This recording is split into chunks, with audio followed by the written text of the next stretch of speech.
Meeting of the Security Council is called to order. The provisional agenda for this meeting is maintenance of international peace and security, new orientation for reformed multilateralism. The agenda is adopted. I would like to warmly welcome the Secretary General and the distinguished ministers and other high-level representatives. Your presence today underscores the importance of the subject matter under discussion.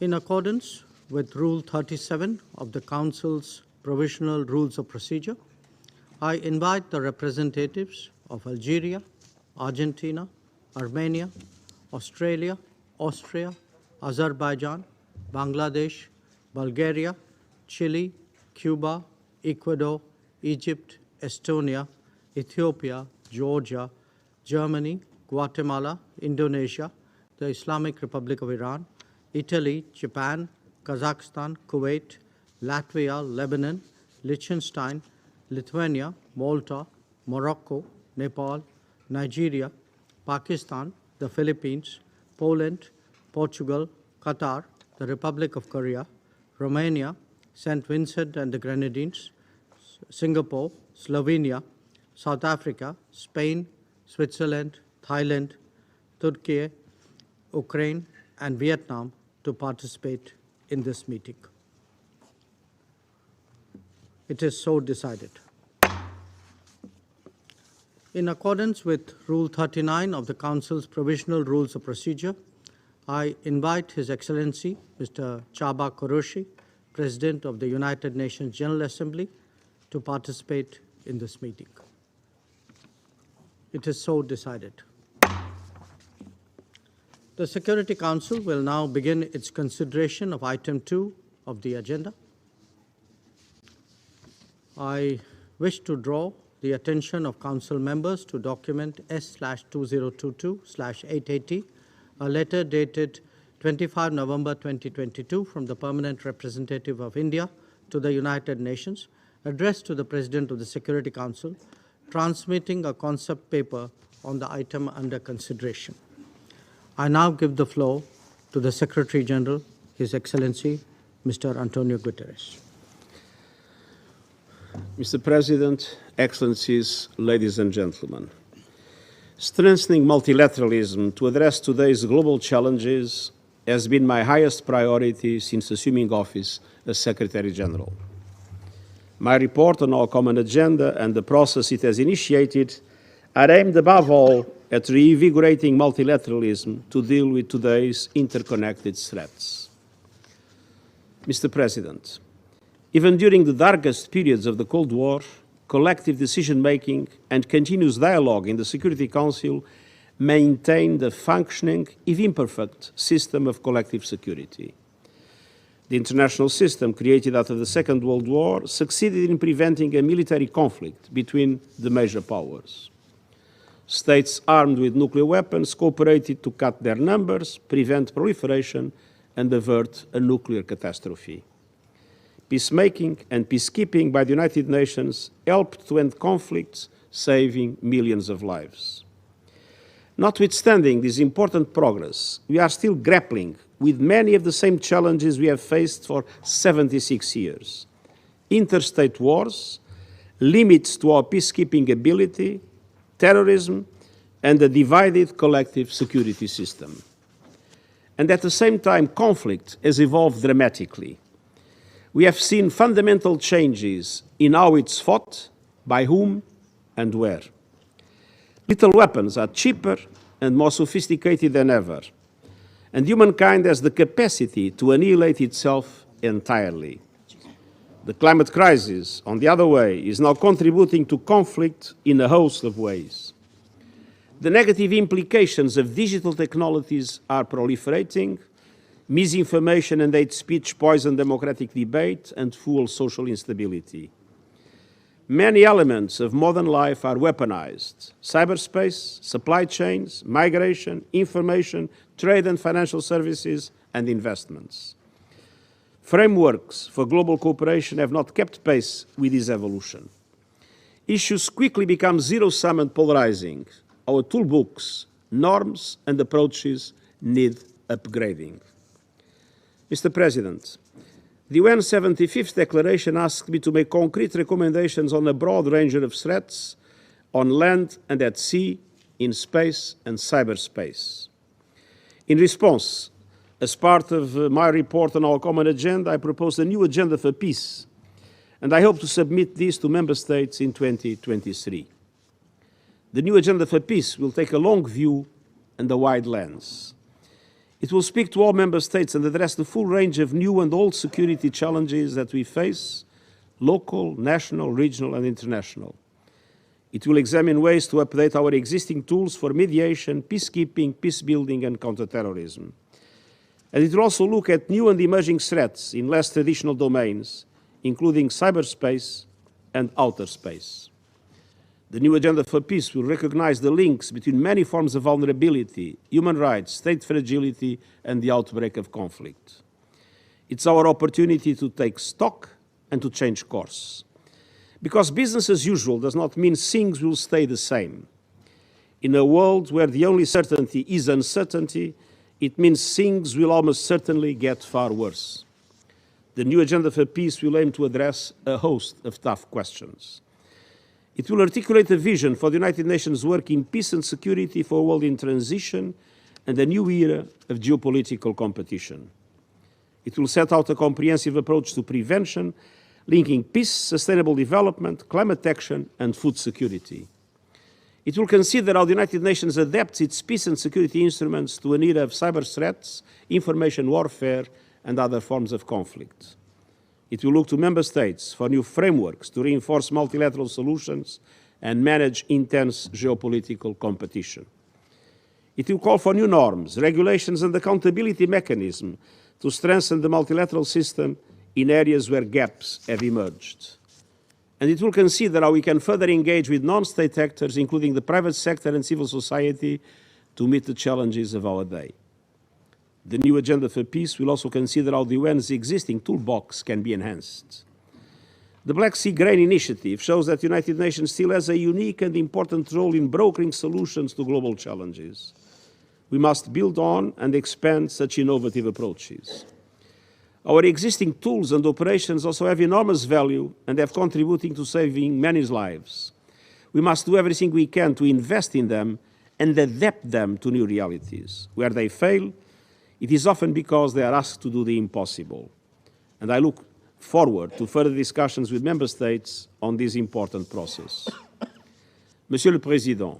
Mr. President, preparing for the future is a challenge for the entire United Nations.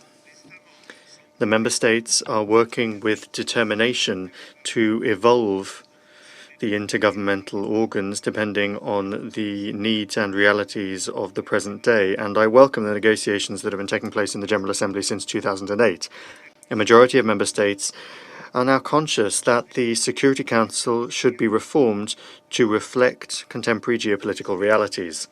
I hope that the regional groups and the Member States will be able to work together to achieve a greater consensus on the path to follow and on the modalities for reform. The organization and I myself stand ready to provide the necessary support. The Council is already benefiting from the new working methods that have been put in place, including open debates and informal mechanisms which aim to strengthen collaboration with the entirety of the UN's membership. The contribution of women's rights organizations in the Council has helped us make headway on our prevention work and strengthen our response to current conflicts.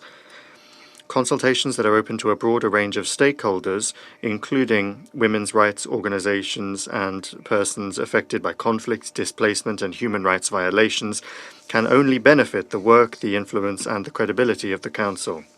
I also note the calls from Member States for the revitalization of the work of the General Assembly and the strengthening of the Economic and Social Council in the context of a reformed multilateralism. The General Assembly has demonstrated that it plays a vital role in bringing Member States to consider the questions that are on its agenda.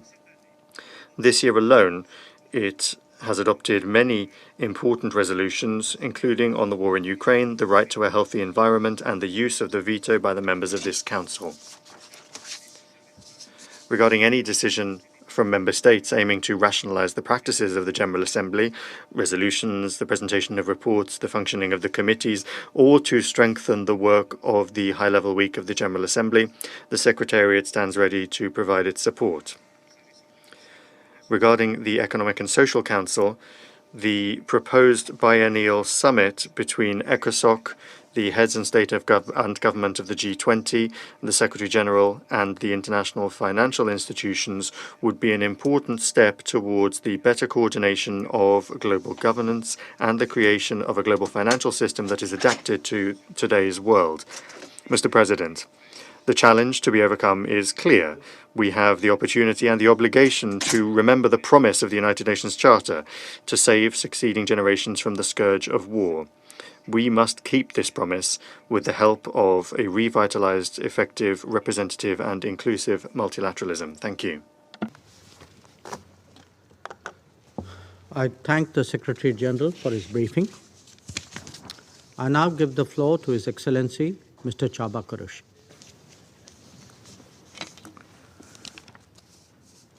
Thank you very much, Mr. President.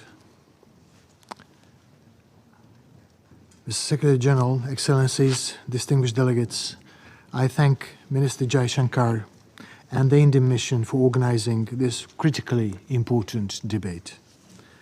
I also commend India and the 4 other outgoing Security Council members, Ireland, Kenya, Mexico and Norway, for your important contributions to international peace and security over the past 2 years.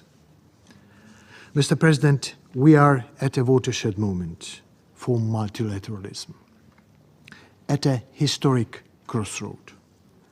The international rules, norms, instruments, and institutions that have guided interstate relations for over 75 years are facing deep, sometimes you would say existential questions of relevance at a time when the world needs the most. But as we emerge from the COVID-19 pandemic, grappling simultaneously with the climate crisis and protracted debt, food, and energy emergencies, one thing is clear. These global challenges are far too great for any one nation to handle alone. Our best hope, our only hope, is always to find a multilateral solution designed in line with the United Nations Charter and international law. Let us recall that the actions you take here in the UN impact the 8 billion people out there. You are to improve the lives of the people who count on you, and you are to do so at the time of profound global change and polarization. But, Excellencies, just as your actions have profound effects across the globe, so too does your inaction. Inaction in the General Assembly, or more frequently, in the Security Council. Too often, sharp geopolitical divides have prevented responses and progress in the Council. The question I have for this Council is simple. Will these rifts continue to upstage your collective ability to maintain international peace and security? A reminder of our mission hangs above you daily. Will you choose Percock's phoenix rising from the ashes of war? Or the pain and destruction depicted in Picasso's Guernica just beyond these doors? Mr. President, multilateralism can work, but it must work better. The 193 member states of the General Assembly have placed their trust in the 15 of you. As members of the General Assembly and of the Security Council, they elected the majority of you, entrusted the rest of you through the Charter.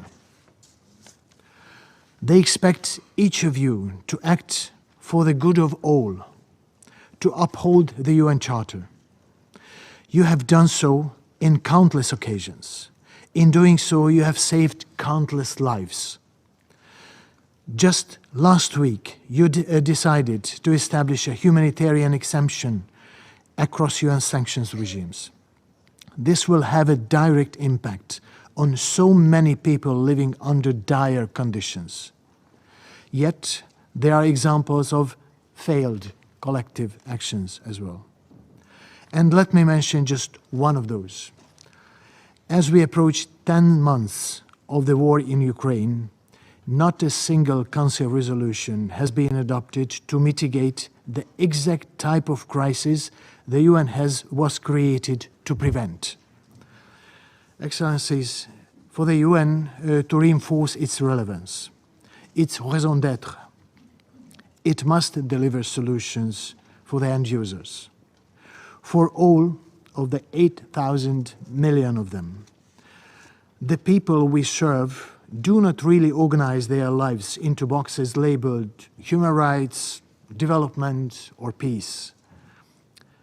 It is our responsibility, individually and collectively, to respond to that complexity. It only makes sense that we collaborate across bodies, organs, and processes, and build on efforts already underway. This so-called veto initiative has opened an important door for the new form of collaboration and accountability. The Assembly has been obliged to step up when decisions by the Council are blocked. Following the mandate given by the Member States, I will always convene a formal debate on the use of veto in the 77th General Assembly. This will allow Member States to reflect on the initiative, on how to bring our two organs working closer together, discharging their functions in support of both peace and prosperity. Outside this chamber, Member States are participating in 15 negotiating processes on the range of issues from counterterrorism to health, sustainable development, and digital governance. Several of the co-facilitators sit around this table today.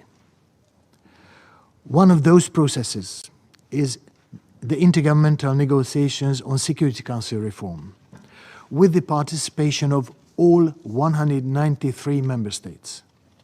It has been a mandated duty for the General Assembly for many years, but the outcome is still less than what was expected. During the high-level week in September, more than one-third of world leaders highlighted the need for Security Council reform. I fully support today's focus on tangible steps that member states can take. I ask each of you, as members of the General Assembly, to take up this challenge, to move from a position of no or later to a position of yes and now. Excellencies, as we embark on our discussion, I urge you to think about those who rely on you and your ability to agree, to ensure their safety and well-being, to guarantee the delivery of humanitarian aid that will save their lives, to support inclusive peace processes with full, equal, and meaningful participation of women and marginalized groups that will end the fighting and suffering in their communities, to support the demobilization of former combatants and child soldiers that will reunite their families, and to ensure protection from conflict-related sexual violence that no one should ever have to endure. There is nothing more uncertain in its success than to take the lead in the introduction of a new order of things, as the adage goes. For us today, I would add, there is nothing more necessary. Deadlock translates to a dead end for the millions of children, women, men, and families who are all suffering the consequences. They are putting their trust in us to step beyond power dynamics. I'm imploring you to respond by prioritizing dialogue and diplomacy, to trade your political differences for genuine political will to find solutions, to go beyond the calculations of distrust and old rivalries, to focus on what unites us all. Together with my office, I stand ready to support member states in that, in any way possible. Thank you, Mr. President. I thank His Excellency, Mr. Qureshi, for his briefing. I shall now make a statement in my capacity as the External Affairs Minister of India. Honorable Ministers, Excellencies, thank you all for joining us at today's open debate of the Council on a topic of growing relevance. I particularly appreciate the presence of the UN Secretary General and the President of the 77th UN General Assembly. This is a reflection of the importance of the subject at hand. Excellencies, we have convened here today for an honest conversation about the effectiveness of multilateral institutions created more than 75 years ago. The question before us is how best they can be reformed, particularly as the need to reform is less deniable with each passing year.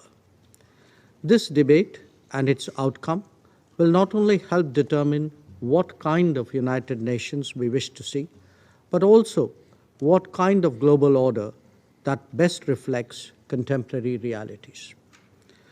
The need for a new orientation for a reformed multilateral system, or norms, as we titled it, flows from this widespread recognition.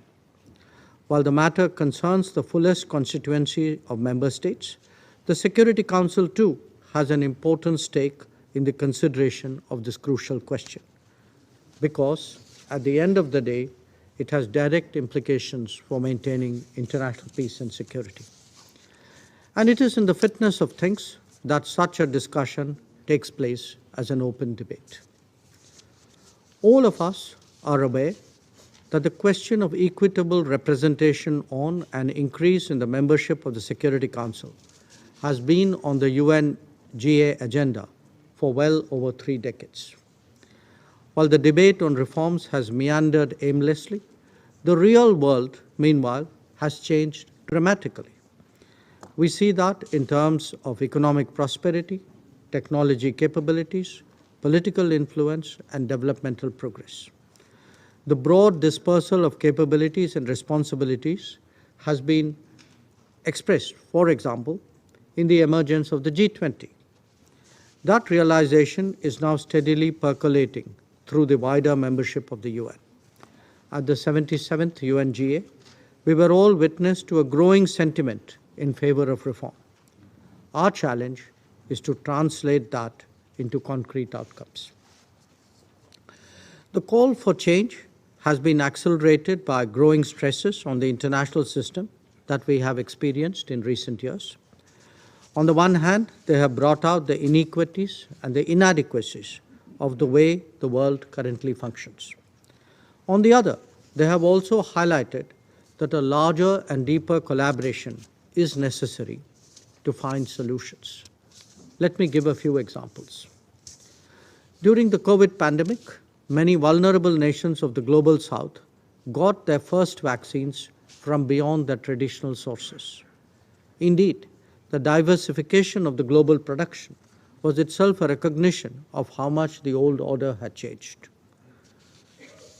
The knock-on effects of conflict situations have also underscored the necessity for a more broad-based global governance. Recent concerns over food, fertilizer, and fuel security were not adequately articulated in the highest councils of decision-making. Much of the world was therefore led to believe that their interests did not matter. We cannot let that happen again.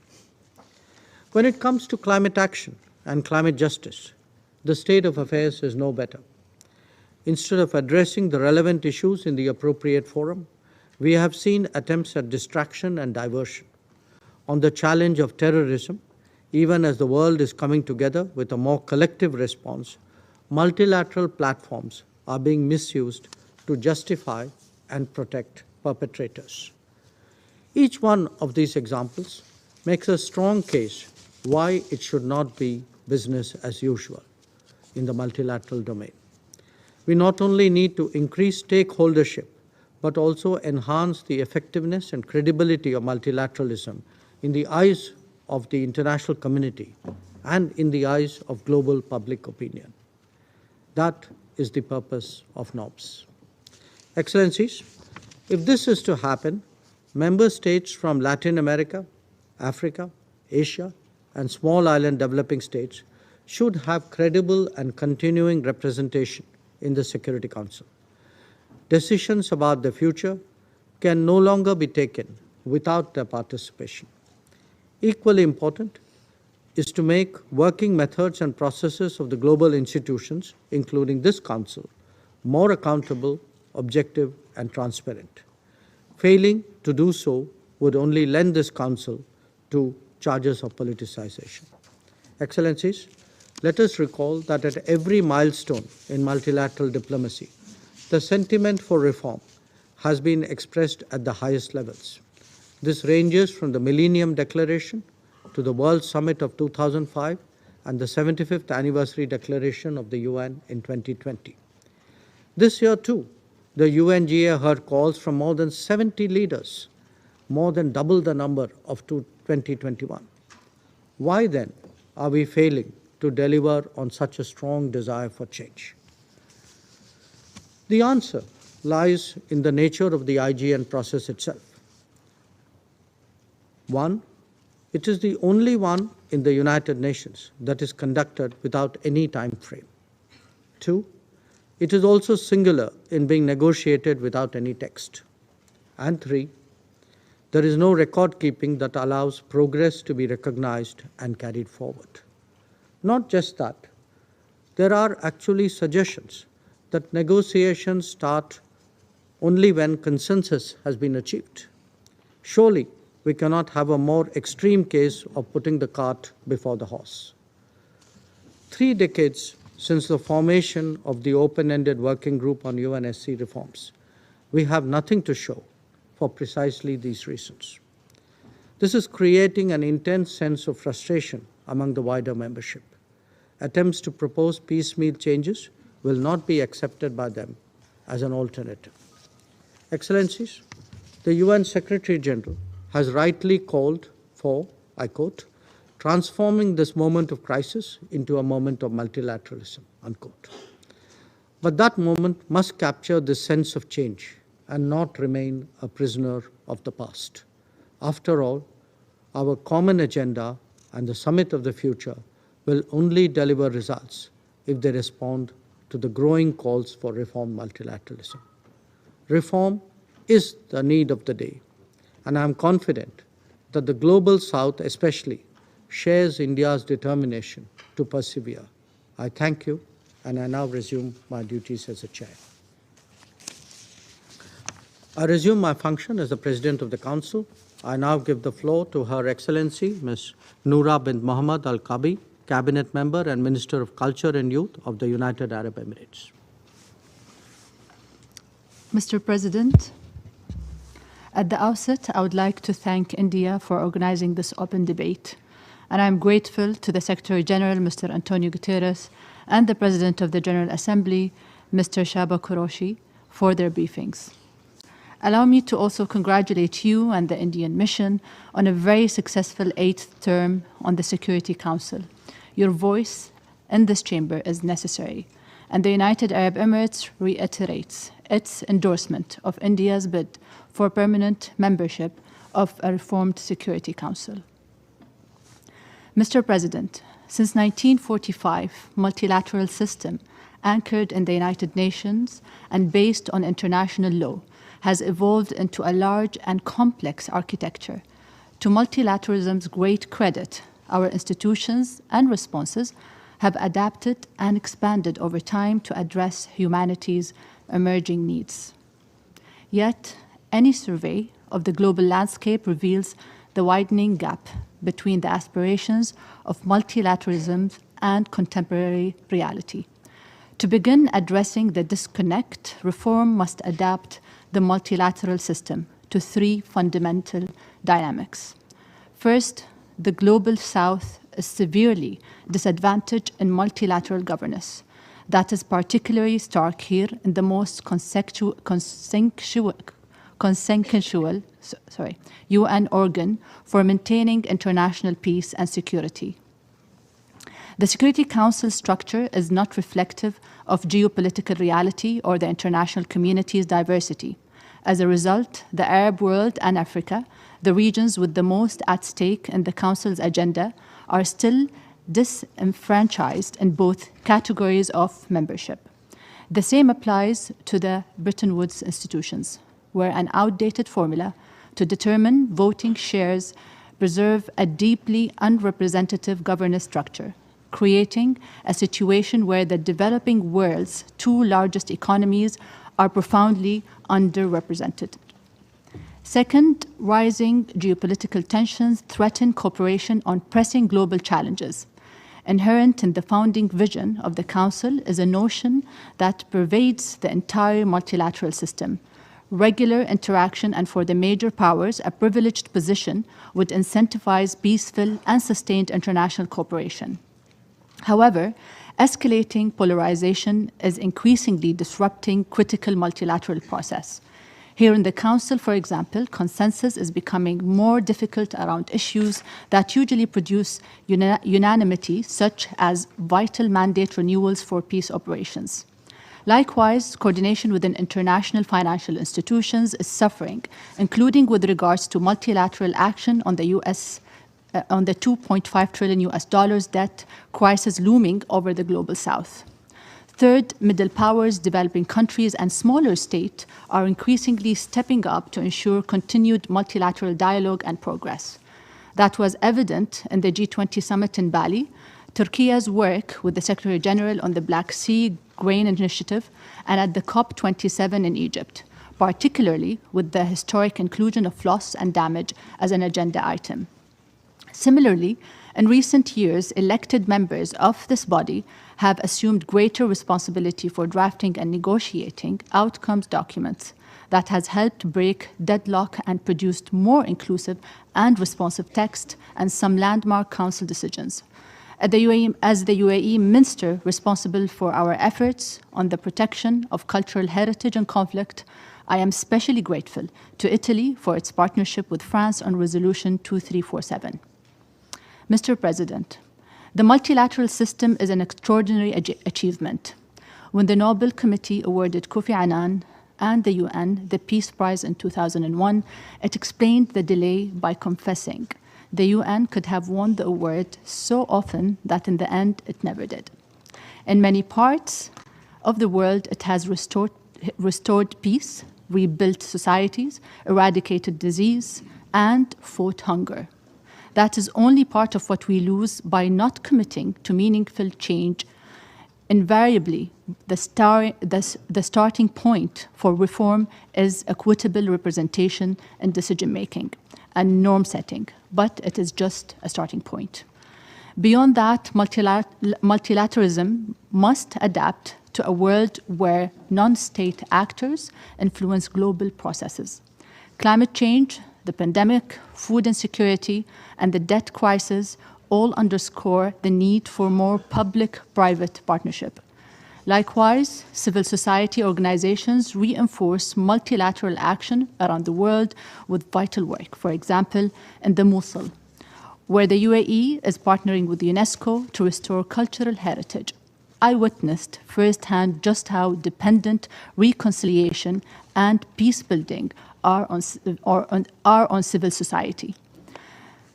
Mr. President, reforming multilateralism will not be easy. Concrete outcomes will require us all to make concessions and agree to compromise. whether at the intergovernmental negotiations or the general review of codes. But like all of us here, we have heard the growing calls for reform and recognize that resisting them means running on borrowed time. We also know that the UN and arguably the entire multilateral system came out of one of the bleakest periods in human history. Today, the world faces what the Secretary General called our biggest shared test since the Second World War. We must heed his warning with the determined ingenuity that in humanity's hallmark and work collectively to ensure that multilateralism is fit for purpose in the 21st century. Thank you, Mr. President. I thank Her Excellency, Ms. Al-Kabi, for her statement. I give the floor to Her Excellency, Ms. Linda Thomas-Greenfield, Permanent Representative of the United Nations and member of President Biden's cabinet. Good.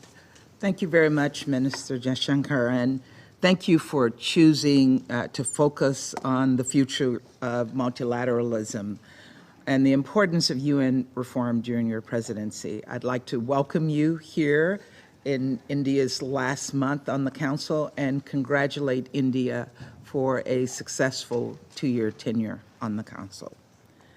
And thank you, Secretary General, for your briefing, and President Qureshi for your briefing and efforts to advance a UN that is flexible and that is fit for purpose. What does it mean for a 77-year-old institution to be fit for purpose? What is ultimately the purpose of the United Nations? In 1945, when delegates from around the world met in San Francisco, President Truman outlined that purpose in his opening remarks. This conference, he said, will devote its energies and its labors exclusively to the single problem of setting up the essential organization to keep the peace. To keep the peace. That was our original purpose. Of course, we've not always succeeded. Wars have still started, including one by a permanent member of the Security Council this past year. Deadlock has often prevented progress. Human suffering has persisted. But at the same time, we have also seen enormous success in realizing the original vision of the UN Charter, a vision that expanded beyond maintaining peace and security to include human rights, the rule of law, and development.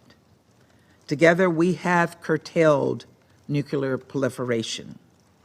Together, we have adopted the Universal Declaration of Human Rights. Together, we sent UN peacekeepers to stop mass atrocities, and we forged truces and permanent peace agreements through negotiation and mediation. Together, we have lifted over 1 billion people out of poverty and provided humanitarian aid on a scale that no single country could contribute alone. These are remarkable accomplishments.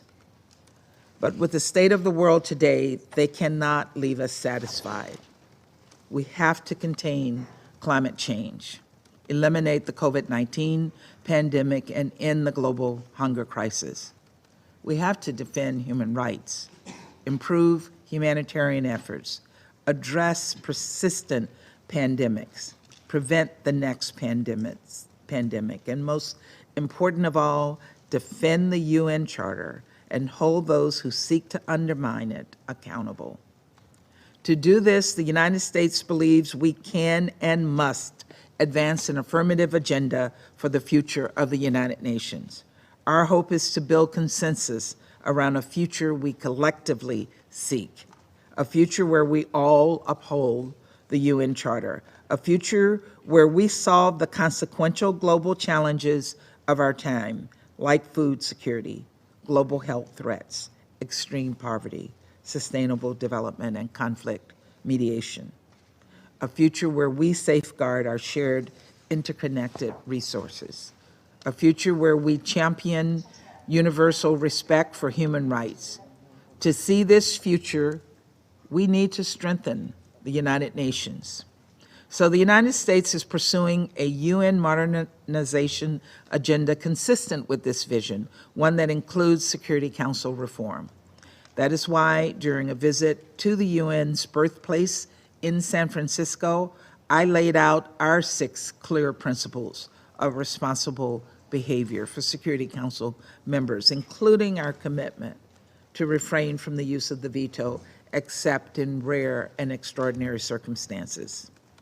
These are standards we're setting for ourselves and what we welcome all of you to hold us to.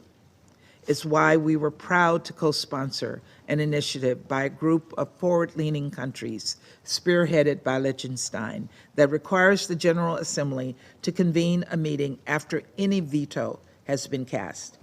And it is why at this year's General Assembly, President Biden announced that the United States supports Security Council expansion in both permanent and non-permanent categories, including permanent membership for Africa and for Latin America and the Caribbean. The Security Council should reflect our global realities today, not the global realities of 77 years ago. But given how difficult Security Council reform will be to reach, we must be flexible in our approach to change. As President Kuroshi said during last month's General Assembly debate on this topic, Security Council reform can only be achieved if major groups and member states are willing to make compromises from their long-held positions.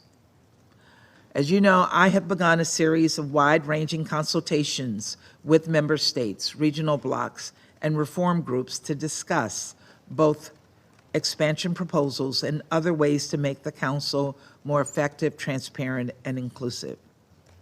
We're open to creative ideas and to credible, sensible, and politically viable paths forward. This is a listening tour to hear ideas from all members, as it is critical that everyone sees themselves in the process. I'm looking forward to continuing these engagements, including through the intergovernmental negotiation process. I'm thankful to the incoming IGN co-chairs, Kuwait and Slovakia, for answering the collective UN membership's call for change, and I look forward to working together in the months ahead. Of course, the United Nations is not the only Security Council, the United Nations is not only the Security Council, far from it. And just as the Council needs to be updated for our modern era, so too must we reform and reinvigorate the UN system more broadly. We need to develop a more robust and responsive global health security architecture to prevent and respond to future pandemics. We need to make the UN development system more coherent and accountable. We need to make the UN humanitarian system more responsive, effective, and efficient to meet the extraordinary humanitarian needs brought on by conflict, displacement, migration, and a rapidly changing climate. The Secretary General's initiative, Our Common Agenda, is a welcome vehicle for this conversation. Thank you, Secretary General. We believe it can serve as a foundation for this important discussion and the work ahead. This next year, let us commit to doing this work. Let us build a new consensus, one that would propel us toward the Secretary General's Summit for the Future, with both a renewed commitment to the Charter and a shared vision for a stronger UN system. Let us build a United Nations for our children and their children, for them to be proud of, one that fosters a more peaceful, more open, more prosperous world for us all. Thank you, Mr. President. I thank Her Excellency, Ms. Thomas Greenfield, for her statement. I now give the floor to His Excellency, Mr. Ramesses Cleland, Permanent Secretary of Ghana. Mr. President, Minister of External Affairs of India, I begin by congratulating you and the delegation of India on your presidency of the Security Council for the month of December. We welcome the focus of today's open debate and support its intention to reinforce discussions on the kind of orientation required to realize the much-anticipated reform of the multilateral system. We thank the Secretary General, His Excellency Antonio Guterres, for the depth and clarity of his statement, as well as His Excellency Shaba Kirosi, President of the General Assembly, for his insightful remarks. Mr. President, 77 years ago, the founding fathers of the United Nations bequeathed to us a multilateral system which was designed to ensure global peace and stability. This system was anchored on the absolute prohibition of the unjustified use of force, as well as the search to realize the aspirations of a more interdependent world. When we look across history, we see over the years the coordinated efforts that have been made for the maintenance of international peace and security, the promotion of international rule of law, and the prevention of a calamitous world war. We can only conclude that the founders were right in their ambitions and largely justified in their tireless efforts in San Francisco. However, we are also not oblivious to the fact that the nature and frequency of global crises in the post-1945 era have evolved. Today, we are witnesses to complex, interacting, and reinforcing crises that range from sharp geopolitical differences, the escalated risk of nuclear weapons, increasing asymmetrical and transnational conflicts, widespread and systematic violation of human rights, debilitating pandemics, and the adverse effect of climate change on food systems, livelihoods, and the general management of societies. The challenges of the present era underpin the need for comprehensive and integrated reform of all the pillars of the multilateral system, especially the peace and security architecture, as well as the development and financial systems.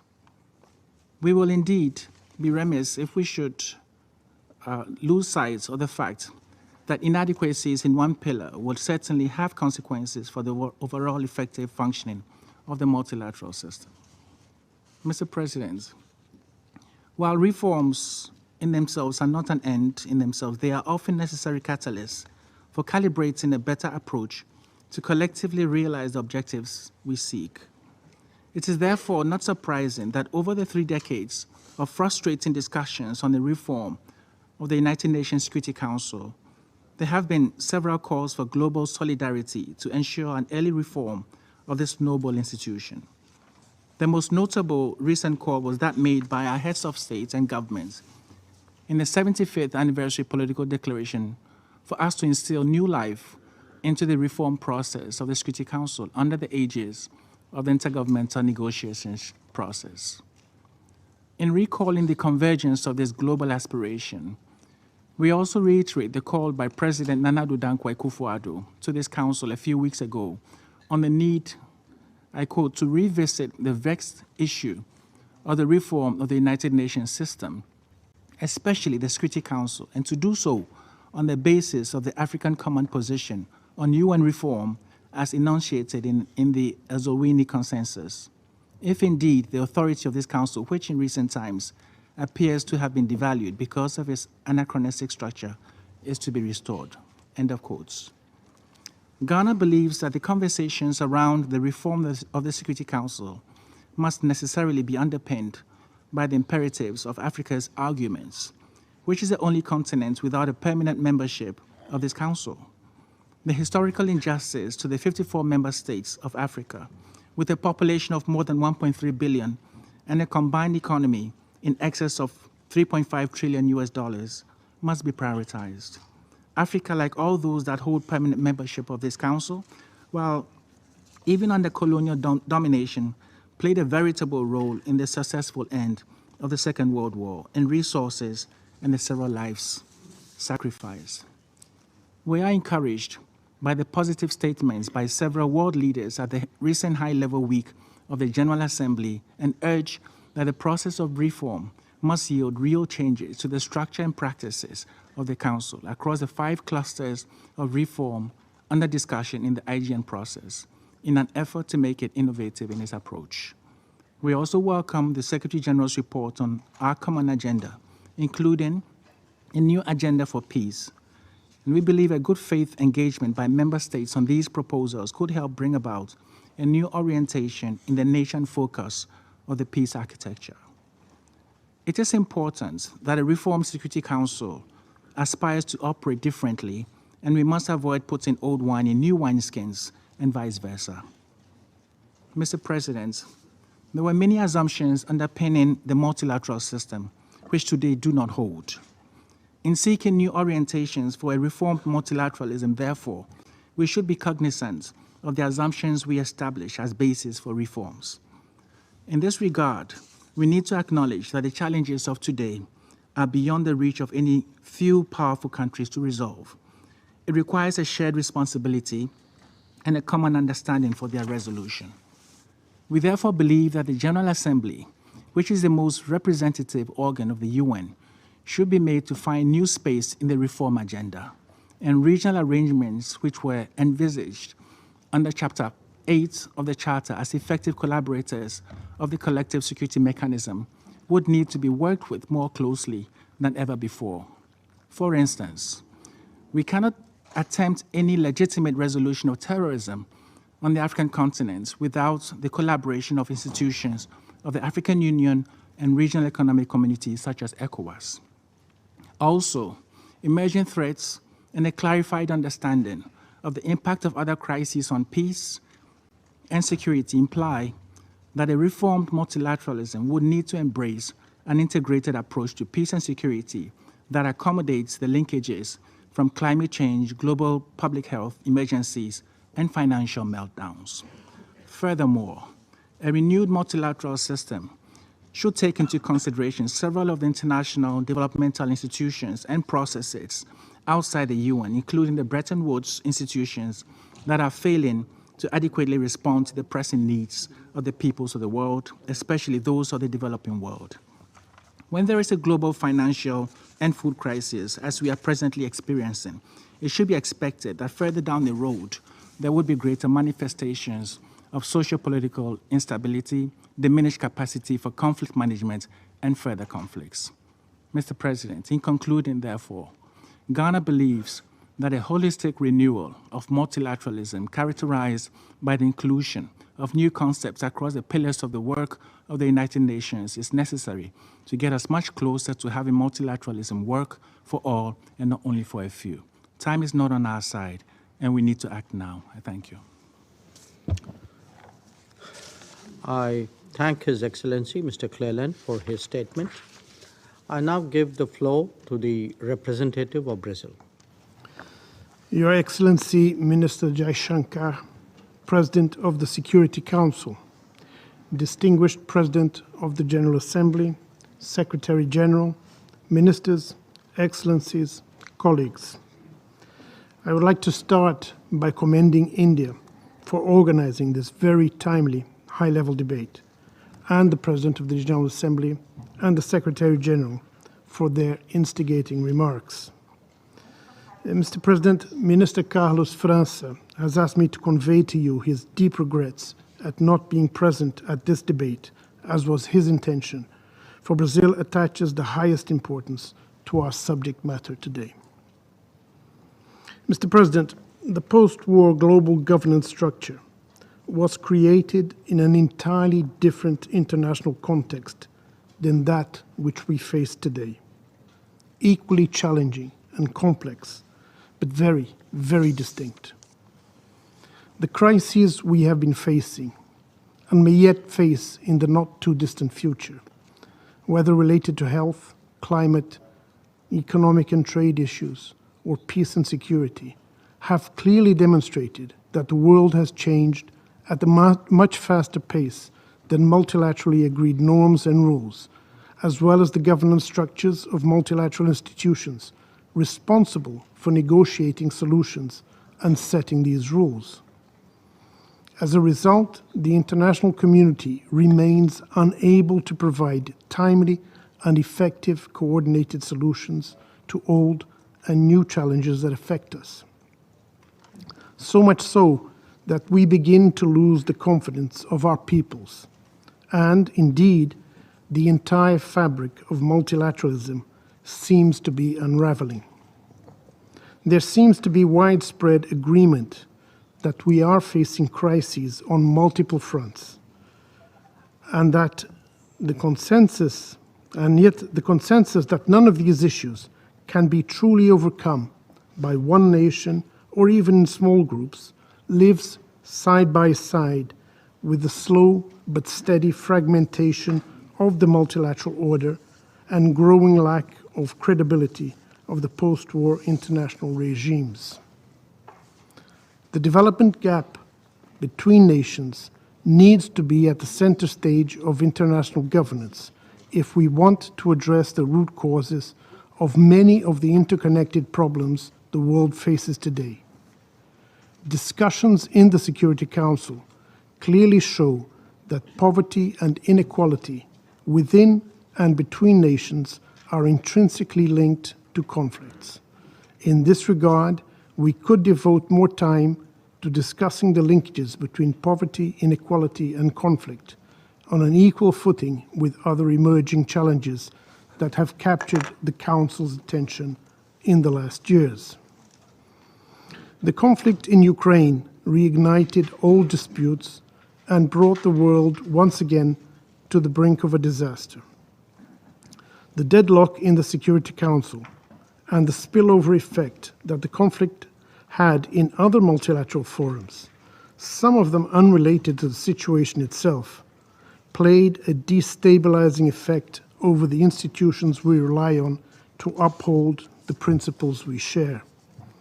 More than that, the conflict in Ukraine exacerbated long-known shortcomings and unveiled the consequences of our inability to adapt old institutions to new realities. Since World War II, many new issues and threats have emerged, and the multilateral system has created tools to address them. If the main international organizations in the economic domain, such as the IMF and the World Bank, were able to initiate a reform process to update their composition and working methods, we would expect the same from the main world political body.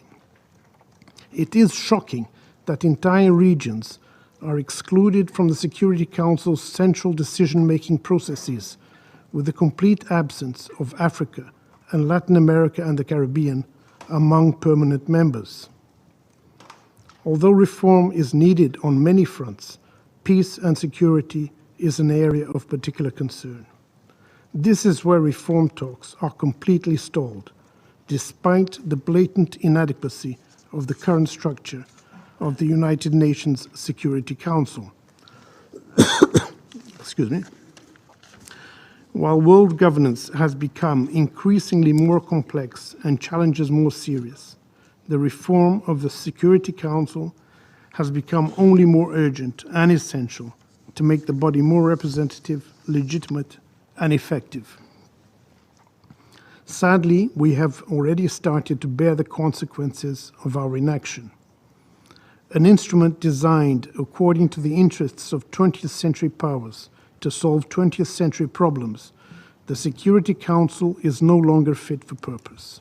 It is proving unable to uphold international law and defend the principles enshrined in the Charter of the United Nations. Above all, it no longer spurs peaceful resolution of conflicts, as well as diplomacy and dialogue. As a consequence, we are now regretfully confronted with a political crisis without the tools in place to remediate it in a legitimate and effective manner. The world outside these halls is taking note of this. We are glad, however, that the vast majority of the membership agrees on the need to act swiftly. The urgency of reform was clearly acknowledged by many of our leaders in the general debate last September, including developing and developed countries from all regions of the globe and most of the permanent members of this Council. Mr. President, turning to the main elements of reform, there are 2 points I would like to stress. First, the deadlock that emerged in the Council in the context of the conflict in Ukraine increased the support for initiatives aimed at curtailing and regulating the veto power. Brazil agrees with the general intention behind most of them, such as the French-Mexican initiative on veto restraint to the case of mass atrocities. The veto, however, is rather an expression of the great divide that stalls the Council than the main reason why the organ has become ineffective. A veto is cast only after diplomacy and dialogue have not prospered. This brings me to my second point. The composition of the Security Council remains the central and most important issue of the reform. The Security Council cannot and will not be a legitimate and effective body as long as the Global South remains sidelined and whole regions, such as Latin America and the Caribbean and Africa, are not represented in the permanent category. We need to pave the way for the inclusion in the Council of new members capable of taking on major responsibilities in the field of international peace and security, representing all regions of the world. For effective diplomacy, the Security Council needs to be fully attuned to today's reality. Furthermore, it is imperative that the lack of representativeness of the Council be addressed in the reform in both categories of membership. A half-hearted reform that does not address the fundamental problem of lack of representation and, by consequence, lack of legitimacy in the permanent category will be merely window dressing.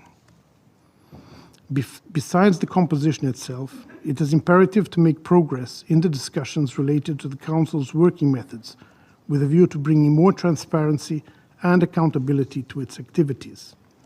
The Security Council must be more open in relation to non-member states, more efficient in its decision-making process, and seek greater coordination with other UN bodies, especially the Peacebuilding Commission.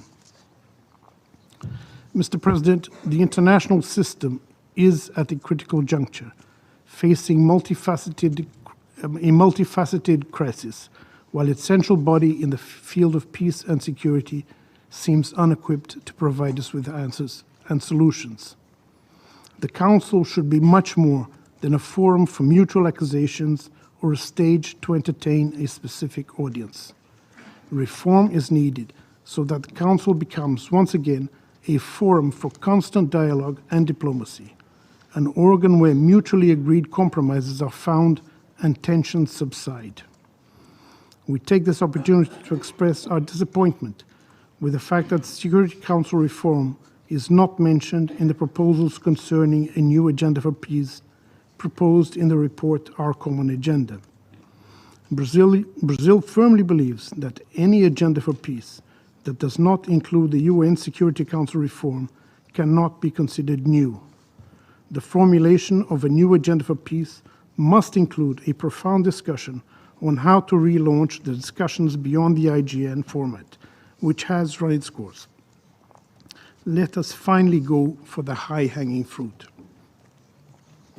After almost a decade in which some delegations effectively took the reform process hostage, we need to untangle ourselves, galvanize member states to negotiate in good faith and act with a sense of urgency.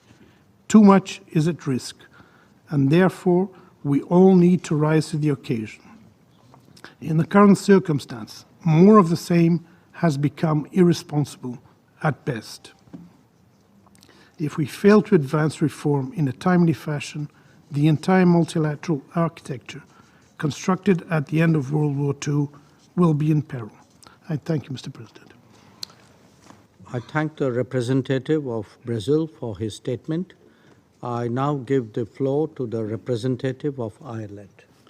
Thank you, Your Excellency, and I thank the Indian Presidency for organising this very important open debate.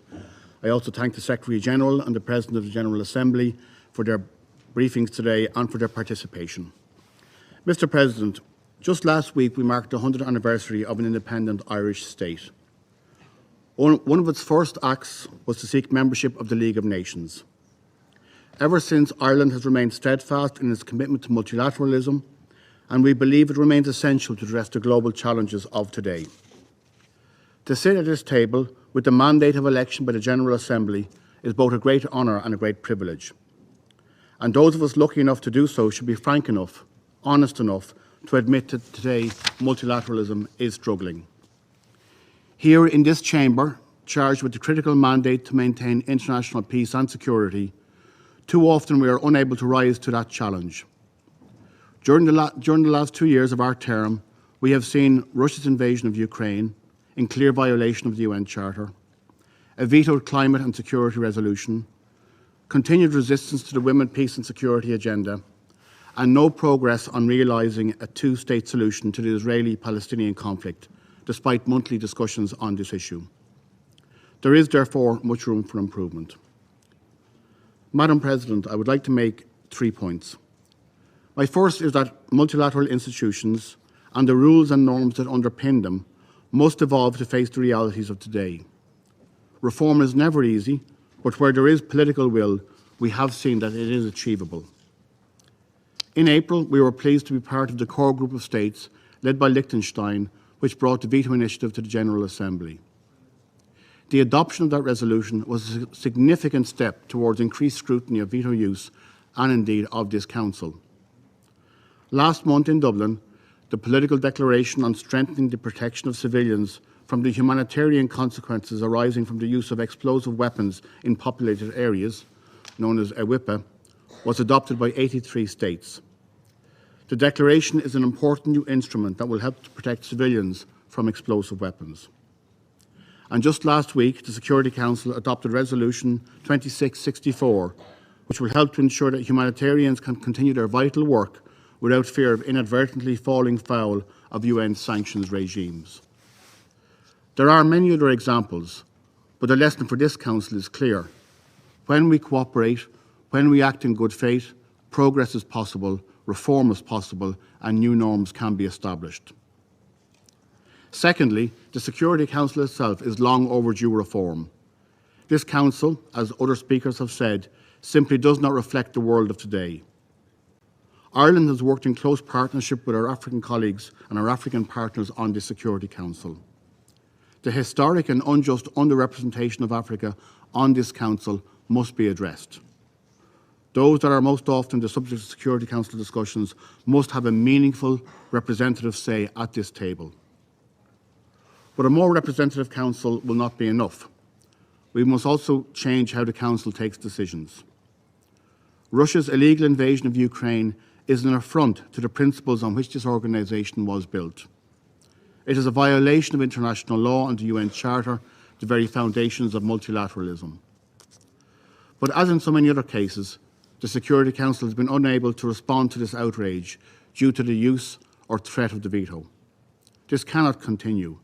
The veto is an anachronism. It prevents the Security Council from implementing its mandate. It allows aggressors to evade accountability. The urgent calls for Security Council reform grow ever louder. They must not go unanswered. History will not judge us kindly if we allow this moment to pass. At a very minimum, all members of this Council, elected and permanent, should agree to refrain from blocking any draft resolution intended to prevent or stop mass atrocities. Finally, Madam President, the Secretary-General's Our Common Agenda offers a path forward. Ireland will play an active role in its implementation. We look forward to working with partners on the new agenda for peace.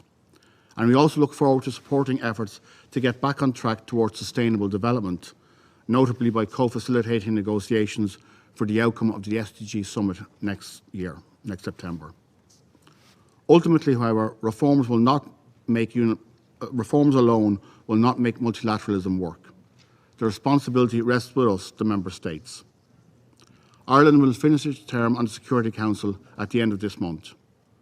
Over the past 2 years, we have seen how an absence of trust has prevented the Council from effectively implementing its mandate.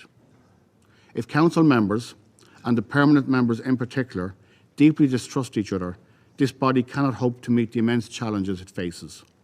Member States will continue to have differing perspectives on many of the issues on the Council agenda, but all Council members, permanent and elected, must find a way to work in genuine partnership and in good faith, so that the Council can act with the ambition and determination that are required of it today, and that the world calls on it to act today. Too often we have seen narrow self-interest take precedence in this Council, and we have seen Council members block crucial decisions to protect themselves or their allies. Madam President, Council members, whether permanent or elected, have reached this table in different ways. But once we are in this chamber, we have a shared and collective responsibility to defend international peace and security. We must live up to that responsibility, not abdicate it. Thank you. I thank Ireland for their statement, and I now give the floor to the United Kingdom. Thank you, President. And I join others in thanking the Secretary-General and the President of the General Assembly for opening our debate and their leadership on this issue. The UK has long supported multilateralism, and we remain deeply committed to it today. We take seriously our role in strengthening the multilateral system and supporting the rules-based international order. This is more important than ever. Today, as we've heard, we face extraordinary, complex, and interconnected challenges. This includes the global threat posed by climate change and violations of human rights that have a disproportionate effect on women and girls. With Russia's illegal invasion of Ukraine, we've also witnessed a permanent member of the Security Council violating the UN Charter and flouting the principles of sovereignty and territorial integrity. In the face of these challenges, the UN as a whole and the Security Council must continue to take decisive action. But the world today is very different to the one that gave birth to the UN in 1945. So it's right that we consider how the UN and the multilateral system should evolve. The Security Council must, as others have said, become more representative of the world today. And the UK has long called for its expansion in both the permanent and non-permanent categories. As the UK Foreign Secretary publicly reiterated this week, we support new permanent seats for Brazil, Germany, India, and Japan, and permanent African representation. We also look forward to the resumption of the General Assembly's intergovernmental negotiations on Security Council reform and hope to see these progress to a text in the new year. Beyond the Security Council, the UK welcomes the Secretary-General's efforts to advance wider UN reform. We strongly support his reform agenda and vision for a UN 2.0, better adapted to the challenges of the 21st century. We also welcome the Secretary-General's report on our common agenda, seeking to turbocharge delivery of the Sustainable Development Goals. As we know, these have been set back by the pandemic and the global energy and food crises. The new agenda for peace, in particular, will set new ambition for the UN's response to international peace and security, and we welcome the further detail the Secretary-General set out today. Through better data use, analysis, innovation, and strategic foresight, we can unlock the full potential of the UN. This must also be accompanied by a focus on results. Beyond this, we support reform efforts with international financial institutions and admire the momentum built by the Prime Minister of Barbados, Her Excellency Mia Mottley. The UK is driving forward many of the objectives of the Bridgetown Agenda, including on greater finance provision, the G20's Capital Adequacy Framework Review, and on climate change financing. In closing, Madam President, I quote from the Foreign Secretary's speech this week: "We all benefit from the wisdom and compassion of those leaders who created the laws and institutions that prevent a relapse to the old order where the strong prey on the weak." So in conclusion, Madam President, we will continue working with our partners to ensure that the UN and the multilateral system as a whole is best positioned to respond to the complex challenges of today's world. And I thank you for convening today's debate. I thank the Ambassador of the United Kingdom for her statement, and I now give the floor to the Ambassador of France. Madame la Présidente. Madam President, thank you for organising this debate. I would like to welcome the participation of the Secretary-General and the President of the General Assembly. The international multilateral order is currently being undermined by those who support the idea that might makes right.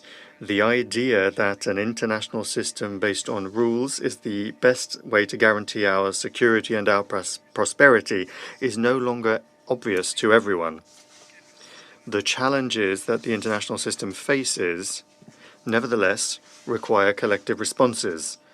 That's the case for economic and development issues, health, or indeed when it comes to the fight against climate change. France is deeply committed to a multilateralism that is based on international law in all of its dimensions, including human rights and humanitarian law.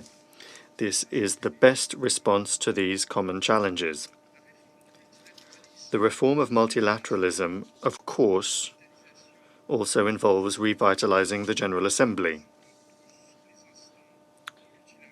paying constant attention to multilingualism, and being wary when it comes to the risks of disinformation and the attitude that some states have to the maintenance of peace. In this context, the Security Council remains the cornerstone of our collective security architecture. I would like to restate firmly that France is in favor of a reform of the Security Council, as was restated by President Macron at the General Assembly. We support an expansion of the Security Council to take into account the emergence of new powers that have the will and the ability to shoulder the responsibility of a permanent presence on the Security Council. France thus supports the candidacies of Germany, Brazil, India, and Japan as permanent members. We also wish to see greater presence from African countries among the permanent members and among the non-permanent members. An expanded council could include as many as 25 members, which would make it more representative of today's world, while at the same time preserving its executive and operational nature. France calls for the new cycle of intergovernmental negotiations to lead to concrete and substantial results. This would mean us now moving forward on the basis of a text. While a permanent member of the Security Council is waging a war of annexation in violation of the United Nations Charter, many of us have called for a limiting of the veto in order to strengthen the ability of the Security Council to fully shoulder its responsibilities. It is with this in mind that France and Mexico from 2013 have been proposing that the 5 permanent members of the Security Council voluntarily and collectively suspend the use of the veto in the case of mass atrocities. This voluntary action would not require a revision of the Charter, but simply a political commitment from the permanent members. We call on all member states to support this initiative, which has already received the support of 106 member states. Madam President, allow me to conclude by quoting what Emmanuel Macron, the President, said before the General Assembly of the United Nations. Multilateralism means the rule of law, exchange among peoples, the equality of each and every one of us, and that is what allows us to build peace and to overcome each of our challenges. Thank you. France for his statement, and I now give the floor to the Ambassador of China.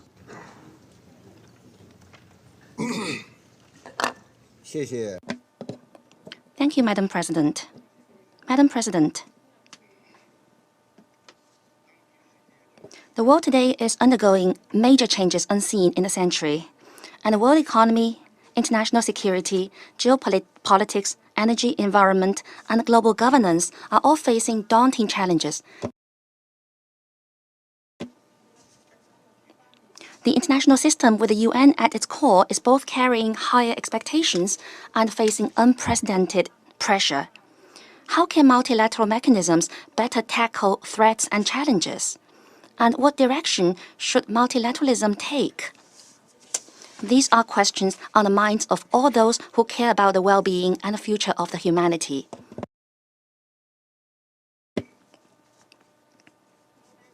The essence of multilateralism is that international affairs are handled jointly by all, through consultation, and the future and destiny of the world jointly held by all countries.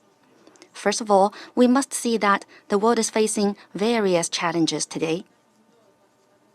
Not because the purposes and principles of the UN Charter have become obsolete, but precisely because they have not been effectively implemented. Not because multilateralism itself has gone wrong, but precisely because the essence of multilateralism has not been truly practiced. True multilateralism means the world is one family, and the humanity has shared destiny. All countries should strengthen their unity under the UN banner to achieve common development, safeguard common security, and build a shared future. Seeking artificial decoupling is neither desirable nor feasible.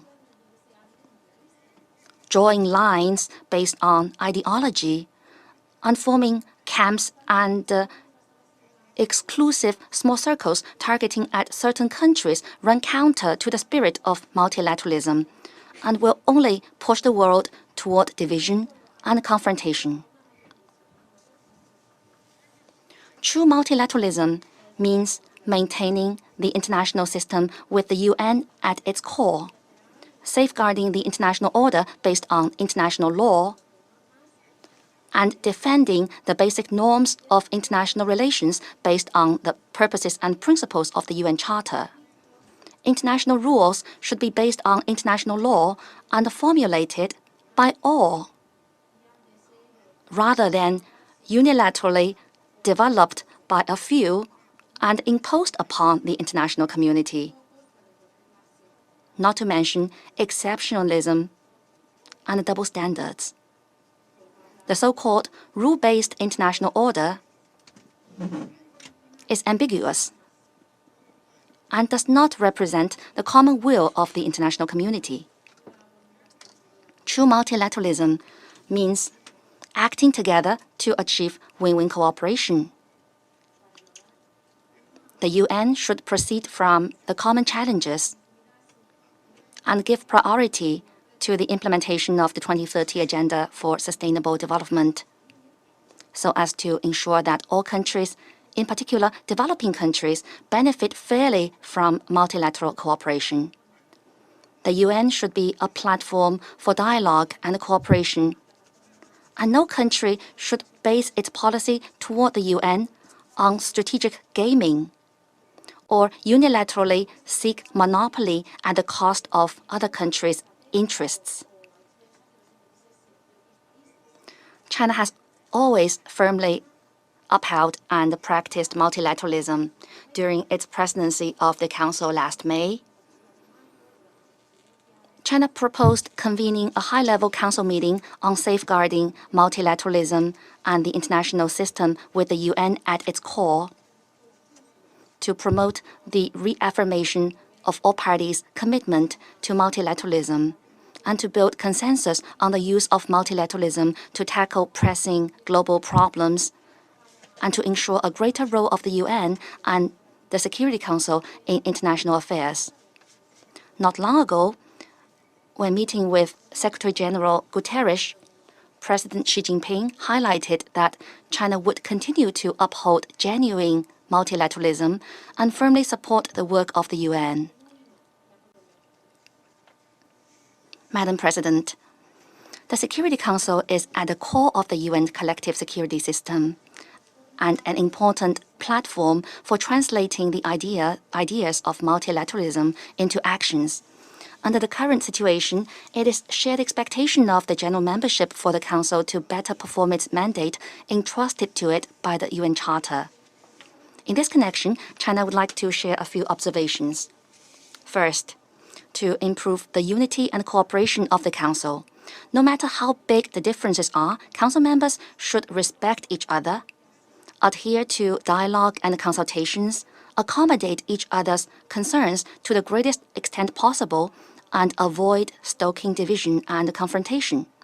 No matter how complicated the challenges are, it is always our greatest responsibility to stay united and work together to maintain international peace and security. Second, to adhere to political settlement of disputes. Pushing the Council to invoke Chapter 7 of the Charter or resorting to sanctions and other coercive measures are often not as effective as they should be. More efforts should be made in negotiation, good offices, and mediation, and the role of regional organizations in conflict prevention and resolution should be fully leveraged. The existing sanctions should also be reviewed, updated, or lifted in a timely manner in light of the development on the ground. Third, to focus on resolving the root causes of problems, the Council should not only be satisfied with daily crisis management, but also take comprehensive measures based on the causes of hotspot issues to help countries concerned improve governance, achieve sustainable economic and social development, and fundamentally eliminate the breeding ground for conflicts by promoting employment and improving people's livelihood, so as to promote peace through development. Fourth, to keep improving the Council's working methods. The most pressing need here is to systematically adjust the penholder system and to change the unjust and unreasonable situation that for long a few permanent members of the Council or political blocs are the penholders of most agenda items. Through the creation of co-penholders, jointly held and regularly rotated among permanent and non-permanent members, among others, the voice of small and medium-sized countries should be enhanced regarding the agenda of the Council. Madam President, the problems in the Council epitomize the systematic flaws of global governance. It is imperative to comprehensively advance reforms of global political, security, economic, financial, and trade governance, enhance the representation and voice of developing countries in global affairs, and promote the development of a more just and equitable global governance architecture. China supports reasonable and necessary reforms of the Council, with priority given to increase the membership of developing and independent countries, including small and medium-sized countries, thereby completely correcting the imbalance of its composition. Africa's unique demand for redressing historical injustice should be fully respected, and special arrangements should be made to comprehensively address Africa's concerns and effectively enhance its representation and voice. The General Assembly has mandated the establishment of an IGN mechanism on Security Council reform, which is the only legitimate channel for all member states to conduct equal consultation and in-depth discussion on Council's reform. The Council should not encroach on the mandate of the GA or interfere with the work of the IGN. Member states should continue to conduct in-depth discussions on various reform ideas and proposals in the IGN in order to seek a package solution that accommodates the interests and concerns of all parties and to reach the broadest political consensus so as to ensure that the reform brings about progress rather than regression, upholds the interests of the broad membership rather than that of just a few countries, and strengthens rather than weakens the role of the Security Council. Thank you, Madam President. I thank the Ambassador of China for his statement, and I now give the floor to the Ambassador of Kenya. Thank you for giving me the floor, and I thank His Excellency Dr. Jai Shankar for convening this important debate. I congratulate India for ably steering this year's final presidency and the sustained excellence of your delegation's diplomatic efforts in the last 2 years. We have both been non-permanent members of the Council. I also thank the Secretary General and the President of the General Assembly for their contributions to this debate. Madam President, as your concept note for this meeting makes clear, the need for reforms of the UN, including the Security Council, has been repeatedly embraced by our leaders. In declaration after declaration, they have stated their commitment to changes that enable multilateralism to be fit to meet the most urgent challenges. Regrettably, these changes have not been forthcoming.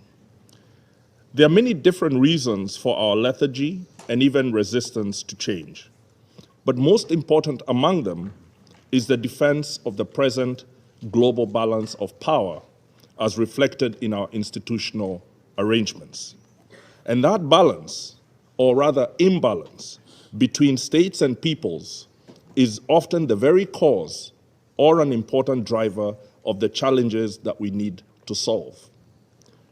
From climate change to the inequities and inequalities of the global financial and trading system, and to the abuse of military might contrary to international law, we are witness to the impunity of those who with more power over those with a deficit of it. We can also agree that there are serious deficits in the balance of responsibilities and in the balance of consequences. For the former, those charged with the most responsibility and given commensurate power in the multilateral system are failing to discharge their duty individually and collectively. For the latter, as in the effects of climate change, those who do not cause the problem are often the ones who most suffer from it. These imbalances were built into the United Nations and the Bretton Woods institutions at the end of World War II, with those occupying the commanding heights given responsibility to the collective. Almost 8 decades after the founding of the UN, they sometimes tried to balance their worldwide interests and their responsibilities.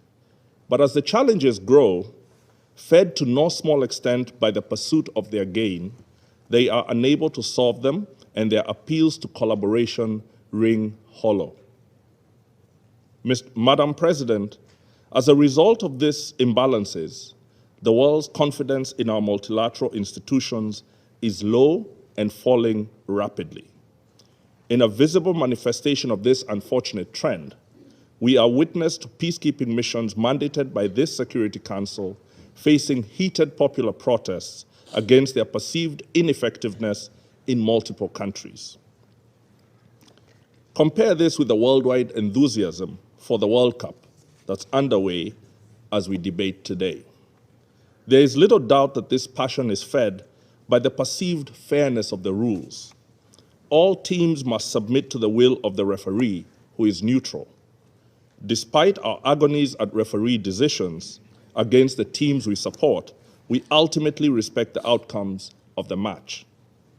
The United Nations needs to become a referee of equal stature to the men and women serving this function in Qatar. Madam President, the question now is what is to be done?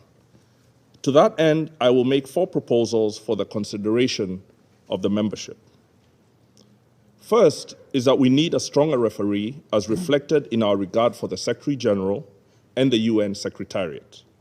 For all those who frequently praise a rules-based order, we urge a commensurate praise for a stronger referee. We refer you to Kenya's statement on the 26th of October this year during a discussion on the integrity of the UN Charter. As we did then, we urge adherence to Article 100, which protects the Secretary General and the staff from external influence or instruction, so that they can speak truth to power in defense of the letter and spirit of the Charter. The Secretary General must be fully partial to the Charter, and he should fully exercise Article 99 without regard for the approval or disapproval of any state or party. Without wanting to overdo the parallels with the World Cup, our second recommendation is that we strengthen our referee by changing how the senior ranks of UN funds, agencies, and specialized agencies are chosen. We can no longer have major institutions whose leadership is the exclusive preserve of a few member states. This practice saps confidence in these institutions by offending our sense of fair play, since many of their shortcomings, fairly or unfairly, are often laid at this door. Third is strengthening the links between the Security Council, other UN bodies, and regional arrangements. Strong regional mechanisms have increasingly played a key role in preventing escalation of conflicts and in their termination in the Security Council. We merit Africa's peace and security architecture and its deployment of multi-layered good offices, from the role of peers, the chairpersons of the Union and the Commission, the panel of the wise, and the regional economic communities. Kenya, as chair of the ad hoc working group on conflict prevention and resolution in Africa, has facilitated productive meetings between the Security Council and the African Union Peace and Security Council. These have produced important recommendations that need to now be implemented. Kenya's role for the last 2 years as the informal link between the Council and the Peace-Building Commission has strengthened our conviction about the immense potential good that can be realized by their cooperation. Change should start with the Council's openness to the latter's recommendations and complementary role. Fourth and finally, are substantive and procedural reforms of the Security Council. We welcome today's expressions of support for expanded membership of the Council and look forward to progress in realizing them. The changes must take into account Africa's historical exclusion and the extent of attention the Council pays to its conflicts. Colleagues, one extra seat among permanent members for Africa will not do. We fully align ourselves with Africa's Ezulwini Consensus and the CERT Declaration of 2005. And we want the membership to understand that Africa and other members in solidarity with it will insist on our position being met if reform is to move forward. Africa will no longer accept a junior position in global affairs. We will not accept skewed numbers. We will not accept imbalances when our security is at stake.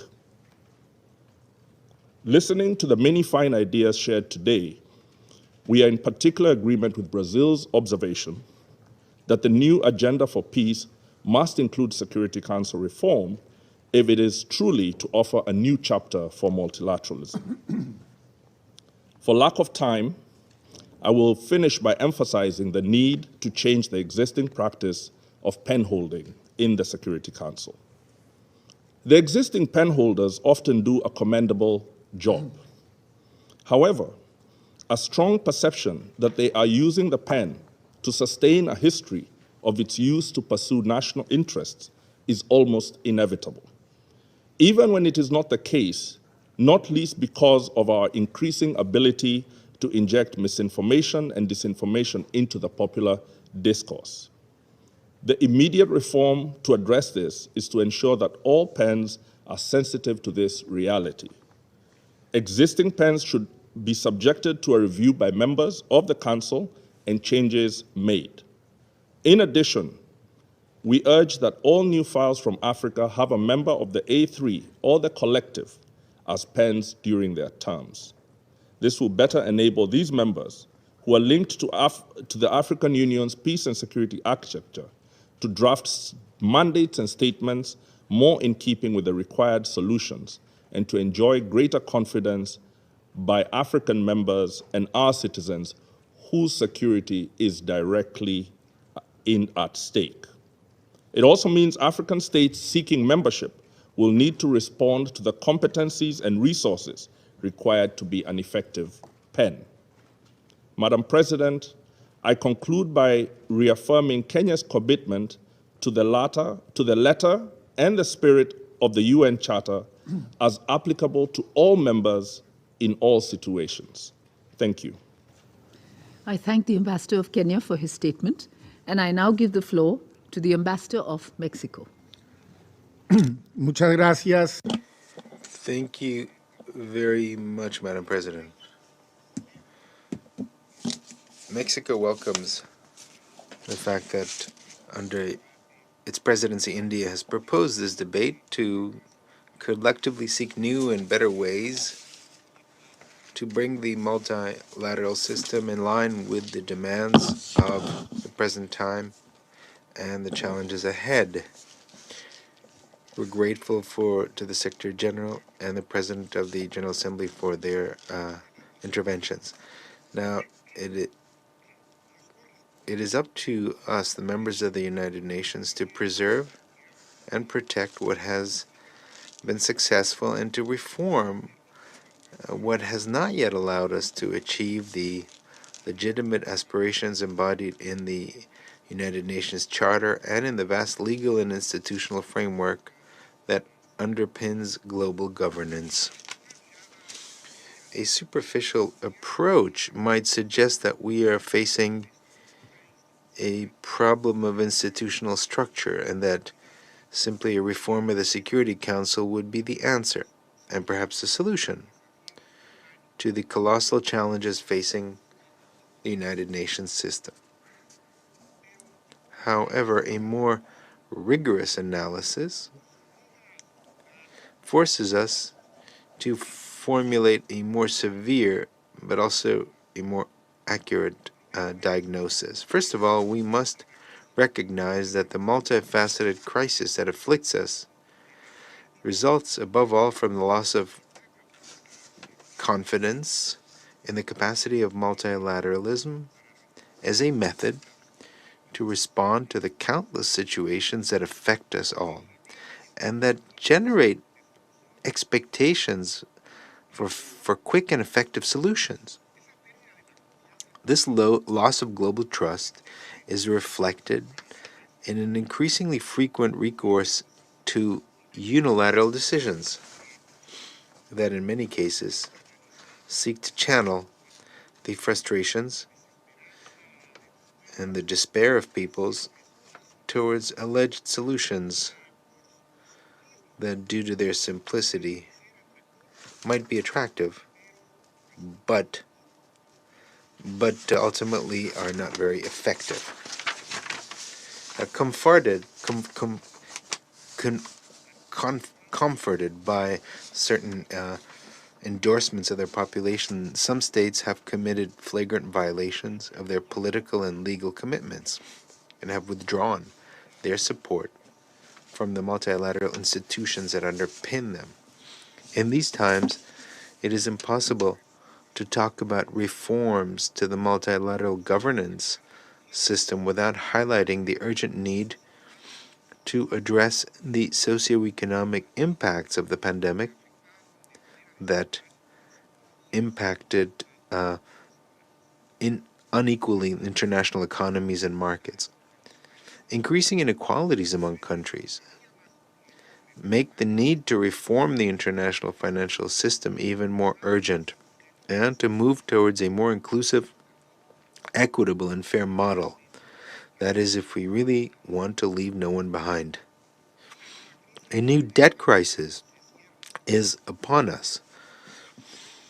At least 54 countries are highly vulnerable to debt servicing and the extension of the International Monetary Fund's special drawing rights. Furthermore, the G20 and OECD initiatives on moratoria and suspension of debt servicing have failed to provide real support to the most affected countries. Now, as a result of everything I mentioned, there are less resources now destined for economic and social development, and there is already backtracking in progress towards the Sustainable Development Goals. The picture is further darkened by hate speech and unilateral sanctions that frequently affect the most vulnerable. Now, on the other hand, we must not forget that some situations inherited from colonial times, regional conflicts, religious-based wars, or ethnic rivalries, were able to find avenues for their solution in an unprecedented context of international cooperation embodied in the multilateral system. Furthermore, it must also be recognized that in the perception of public opinion, there is little distinction between the various organs of the multilateral system, or what it is in reality that prevents the Security Council from better fulfilling its responsibility. The United Nations and its institutional architecture as a whole are perceived by many as a stymied system and condemned to irrelevance. Such a perception, whether it's legitimate or not, is quite worrisome. Against this backdrop, it's illusory to think that the mere addition of more member states to the Security Council, and furthermore more permanent members, will magically generate the necessary consensus to allow the Council to fully discharge its mandate. As we stated during the debate under our presidency in November of last year, although the Security Council is the competent body to deal with threats to international peace and security, the United Nations system as a whole has a direct and indirect impact on the maintenance of peace. The interconnections between maintenance of peace and sustainable development and the rule of law are inescapable. Thus, the success of the Security Council in discharging its responsibility in accordance with its mandates depends to a large extent on not abusing the veto, indeed, but it also depends on the success of the General Assembly, success of the Economic and Social Council, and the International Court of Justice in fulfilling their own mandates, and also in conjunction with the work of the Secretary General. Therefore, it's necessary to create the social and economic conditions that are conducive to a truly sustainable peace. Therefore, a Security Council similar to the one we have today, but only with more members and perhaps with more vetoes, will not be the organ that could truly act on behalf of all the member states of the United Nations, as established in Article 24, Paragraph 1 of the Charter. A reform focused on increasing the number of permanent members is contrary to the principle of the legal equality of states. What is required is a reform that allows more countries, not less, to participate in the Council. Can we ignore the fact that nearly 70 states have never been members of the Security Council? Mexico supports and will support those proposals that consider an increase in the number of seats for elected members through periodic elections, not elections for perpetuity, and also under new modalities. For example, the mandate terms may last for longer periods and offer the possibility of immediate re-election as well. As in any democracy, those who serve on the Security Council must submit to periodic elections in the General Assembly to ensure genuine accountability. Undergoing periodic elections is the true test of accountability. In any case, this is a reform that can only be analyzed and discussed by the General Assembly. Mexico is convinced that we can move forward as long as we consider the collective interest and not just the interests of a few. The way to achieve this is nothing more than through a negotiation in good faith, oriented towards drafting a text containing the agreements that will be reached in a balanced manner and taking into account each aspect of the reform as established in the resolutions of the General Assembly. This approach and no other has been the method that has enabled the United Nations to agree on landmark treaties and reach agreements that have transformed the world. Thank you very much. I thank the Ambassador of Mexico for his statement, and I now give the floor to the Ambassador of Albania. Thank you, Madam President, and let me thank you and your team for organizing this important debate. I also thank the Secretary General Guterres and President of the General Assembly, Korosi, for their thoughtful remarks. Madam President, multilateralism brings together collaboration, inclusion, and solidarity. Together with diplomacy, they are central and essential to our collective efforts for peace and security in the world. At a time when key principles of the rules-based international order and essential instruments of international cooperation are challenged, we believe that strong and effective multilateralism based on the principles and purposes of the UN Charter, international law and justice is indispensable to secure peace, stability, and prosperity. Over decades, through efforts and dedication, we have together agreed to build a global security system based on the key principles such as territorial integrity and sovereignty of states, the peaceful resolution of disputes, the protection of human rights, sustainable development, and solidarity. Genuine commitment to multilateralism and joint efforts have contributed to hold this remarkable system together. Today, the biggest challenge is our ability to maintain the system, reform and adapt it to the changing times, and keeping it effective. As we know very well, it is not a given, and it requires continued devotion and sustained efforts.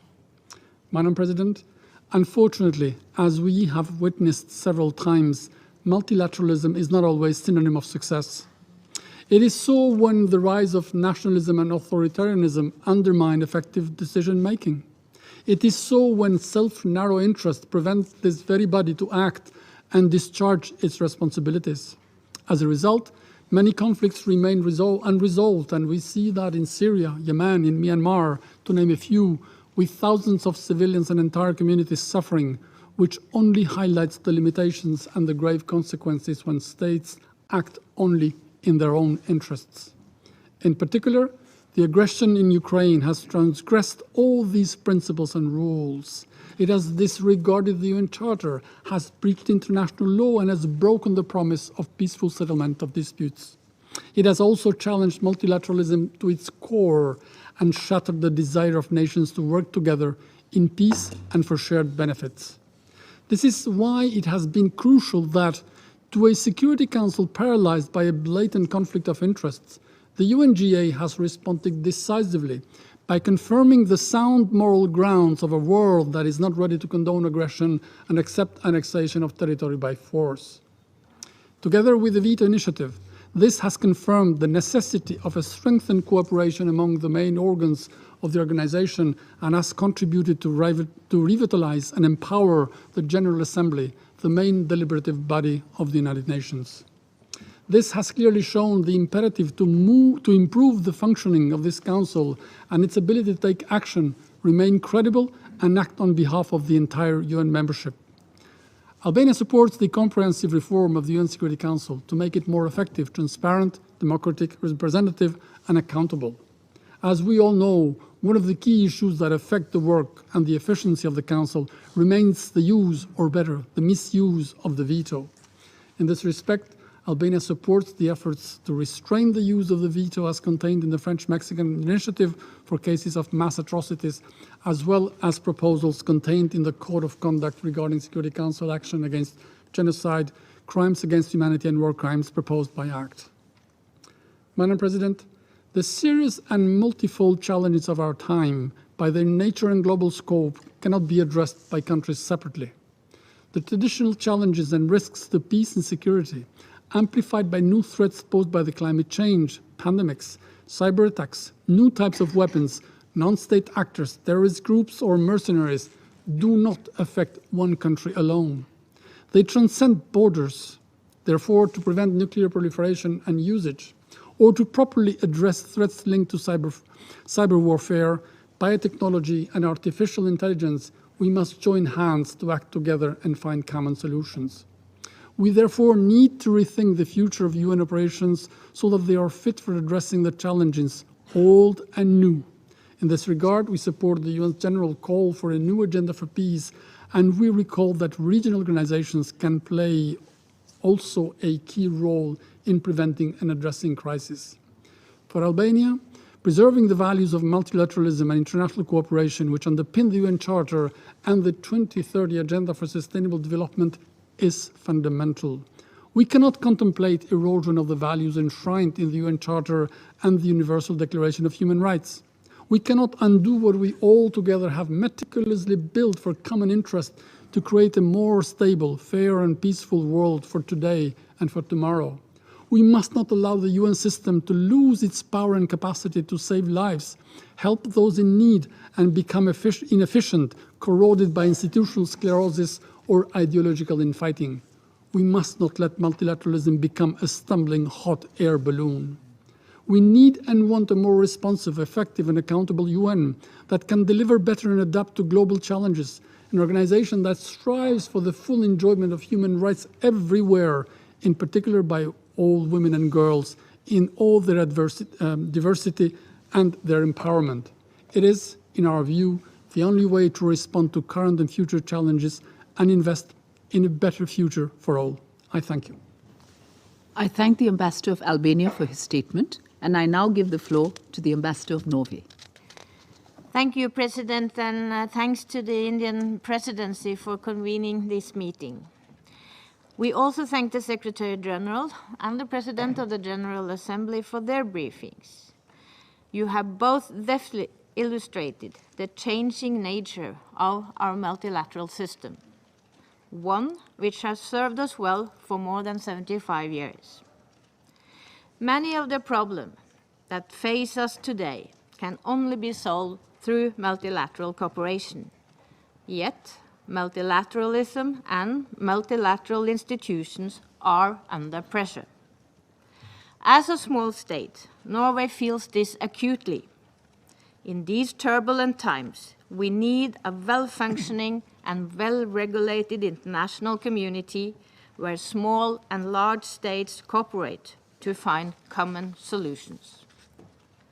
Defending and strengthening international rule of law and multilateral cooperation is a core priority for Norway, and we have had the privilege to do so from our distinguished seat here in the Security Council for the past 2 years. While some may look to the Council and only see challenges, Norway sees the Council with a vital role in upholding international peace and security, and a significant, if often underutilized, capacity for preventive diplomacy and early action. It is with this perspective that Norway will continue to support the ongoing General Assembly discussion on comprehensive reform of the Security Council. Yet, to make the Council more effective, transparent, and accountable, there are steps we can and must take now that don't require amendments to the UN Charter. Let me outline 3 musts for Norway. First, the Security Council must hear from more and more diverse voices. We need to create a more inclusive multilateralism with a council that is more representative. We already see the vital role the A3 plays, and we commend them for voicing strong African positions in the Council. In a comprehensive reform, Norway staunchly supports increasing the number of permanent and non-permanent seats for Africa. But we must also work now to ensure broader ownership of Council decisions and products. We therefore support the A3's request to be pen holders or co-pen holders on African dossiers. We encourage A3 and indeed all E10 members to approach relevant permanent members for a more active role on relevant files. And we encourage the permanent members to constructively welcome this. Second, the Council must be more in touch with the direct impact of its decision on the lives of people on the ground. The Council should involve more and diverse civil society briefers, including women human rights defenders. This should be done in a systematically inclusive, safe, and meaningful way. The shared commitments on WPS have paved the way for this work. The Council should also draw more regularly on the expertise of human rights institutions and capacities within the UN system to detect situations which can develop into major security crises. Likewise, the Council would benefit from more informal situational awareness briefings from the Secretariat and Council visiting missions. Here we see great potential for impact through joint visiting missions, including with the AU Peace and Security Council. Third, the Council must be more connected with the rest of the multilateral system. The Council alone cannot resolve all challenges. We welcome the vital role of the General Assembly has played this year through uniting for peace, adopting and successfully implementing the veto initiative, and continuing work on the ACT Code of Conduct. There must be greater accountability and transparency around the use of the veto.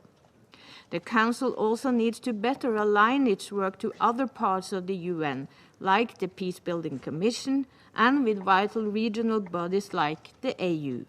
It should also be more vocal in its support to the good offices of the Secretary-General. President, the very hallmark of multilateralism is to commit beyond one's own self-interest. Let us all use this occasion to recommit today. Thank you. I thank the Ambassador of Norway for her statement, and I now give the floor to the Ambassador of Gabon. Merci, Madame la Présidente. Thank you, Madam President. I'd like to congratulate India for the initiative of this important debate, which gives us an excellent opportunity to let our ideas ferment in order to reach a critical mass and thus allow us to shape a common future for us within the multilateral system. I thank the Secretary General of the United Nations and the President of the General Assembly for having certainly provided the orientation for our debate. Madam President, the United Nations is an idea of genius. It's a fantastic experience. I cannot imagine the world without the United Nations. It would certainly resemble a huge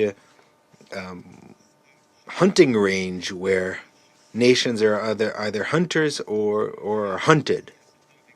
And in fact, one can only wonder if to some extent we are approaching this dark, somber canvas. Now, thanks to the United Nations system, today we have an international order based on rules. We have an outstanding architecture of collective peace and security. We have an ambitious program for sustainable development by 2030 and other roadmaps. Yes, we have the tools which are far from being deficient. The question is to figure out how to make these tools more relevant, more effective, and more adapted. How to reform our organization so that it is more efficient in assuring the security and dignity of the peoples of the world. Madam President, we must always remind ourselves that the United Nations were created with a clear goal of preserving future generations from the scourge of war, as stated in the preamble to the Charter. That was the brilliant idea of the victors of the Second World War, to which about 50 other states joined and adopted in San Francisco the Charter, which today constitutes the bond of our peaceful coexistence. Now, around 75 years later, the world has completely changed. The international context has completely changed. The geopolitical landscape has completely changed. The nature of wars has literally been transformed. Technology has completely upended our daily lives. Meanwhile, the structure of our institutions remains mainly unchanged, especially as far as our collective security. The democratic values sought and promoted by most states around the world at the national level have not been transposed to the global level, especially in terms of the composition and the functioning of the main seats and epicenters of the the current international order. It's as though democracy were the right thing for states and not necessarily the right thing for international organizations with a universal vocation. To take up the challenges of the future, our security architecture must reflect current realities and future challenges. We must effect an update of our international institutions, of our mentalities, of our perceptions of what a sustainable peace is, of what shared prosperity is, and what peaceful coexistence is. We must reinvent solutions to the contemporary threats such as climate change and threats to cybersecurity. We must confront the crisis of international solidarity which fuels underlying economic, humanitarian, sanitary, climate, or food crises. We cannot take up these challenges today using, that is, the challenges of the current century by using the tools of the previous centuries. Madam President, a continent such as Africa, which is the second most populated continent of the world, a continent which will, according to estimates, represent a quarter of the world's population by 2050, and which today represents about 70% of the agenda of the Security Council, that such a continent does not have a permanent seat within a body where issues that affect it are decided upon. Now, along the same line of thinking, other nations have legitimate claims to have a permanent seat at the main and decision-making table, which is the Security Council. Now, we are also convinced that it is time to act, to give concrete follow-up to three aspects that will make the multilateral system more credible and more effective. First of all, we must reform the Security Council without further ado. It must be representative of today's reality and of current challenges and future challenges. As an African, I hope that this reform will give priority to the common African position and its legitimate demand as reflected in the Ezulwini Consensus and the Sirte Declaration. Africa will not wait endlessly for the stops and starts of an intergovernmental reform process which to our peoples appears like an incessant distraction. As the president of Gabon recently stated forcefully, Africa will no longer wait. And at the end of the day, we will remember everyone who supported us, but also everyone who was indifferent or who maneuvered to keep Africa as a mere plaything to the major powers. Secondly, we must redefine the rules and mechanisms to confront the threats to our security and the threat of terrorism. As far as rules, we must ensure inclusivity and solidarity and leave no place for double standards, including the policy of solidarity with variable geography. Furthermore, we must specifically tackle the root causes of conflicts and crises. As far as our mechanisms for action, our response must be robust when needed and proportionate to the challenges on the ground. Thirdly, we must fashion a new social compact, a new global pact between generations, between governors and governed, between the global and regional level, by putting a particular stress on young people, women, civil society, and the private sector. In this new social compact for the future, bridges must everywhere replace walls.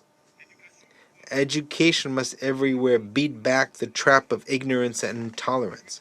Multilateralism must prevail over unilateralist postures.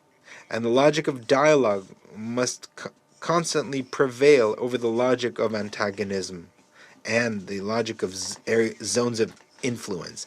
It is illusory to think that humankind will survive with bubbles of security and prosperity surrounded by an ocean of insecurity and misery.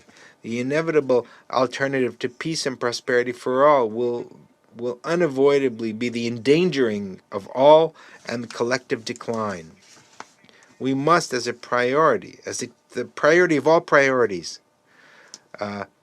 set up a sturdy shield made up of initiatives in order to prevent and ban within the United Nations any predation of resources, any predation on human dignity, in order to give back to the peoples of the world their aspirations to security, to prosperity, and to a greater freedom. Madam President, to conclude, I would like to stress that we have an obligation to respond to current and future generations. We owe them a response that is commensurate to their fears, to their needs, and to their legitimate aspirations to live in peace with enhanced prospects.